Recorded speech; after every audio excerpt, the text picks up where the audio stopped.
السلام علیکم دوستو، ایک گاؤں میں ایک غریب نائی رہا کرتا تھا جو ایک درخت کے نیچے کرسی لگا کے لوگوں کی حجامت کرتا۔ مشکل سے گزر بسر ہو رہی تھی۔ اس کے پاس رہنے کو نہ گھر تھا، نہ بیوی تھی، نہ بچے تھے، صرف ایک چادر اور ایک تکیہ اس کی ملکیت تھی۔ جب رات ہوتی تو ایک بند سکول کے باہر چادر بچھاتا، تکیہ رکھتا اور سو جاتا۔ ایک دن صبح کے وقت گاؤں میں سیلاب آ گیا۔ اس کی آنکھ کھلی تو ہر طرف شور و غل تھا۔ وہ اٹھا اور سکول کے ساتھ بنی ٹینکی پر چل گئی، چادر بچھائی، دیوار کے ساتھ تکیہ لگایا اور لیٹ کر لوگوں کو دیکھنے لگا۔ لوگ اپنا سامان، گھر کے قیمتی اشیاء لے کر بھاگ رہے تھے۔ کوئی نقدی لے کر بھاگ رہا ہے، کوئی زیور، کوئی بکریاں، تو کوئی کچھ قیمتی اشیاء لے کر بھاگ رہا ہے۔ اسی دوران ایک شخص بھاگتا آ رہا تھا۔ اس نے سونے کے زیور، پیسے اور کپڑے اٹھا رکھے تھے۔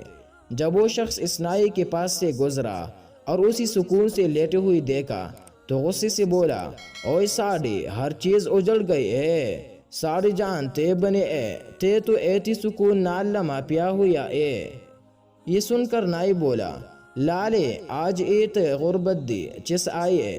جب میں نے یہ کہانی سنی دوستو تو ہنس پڑا، مگر پھر ایک خیال آیا کہ شاید روز محشر کا منظر بھی کچھ ایسا ہی ہوگا، جب تمام انسانوں سے حساب لیا جائے گا۔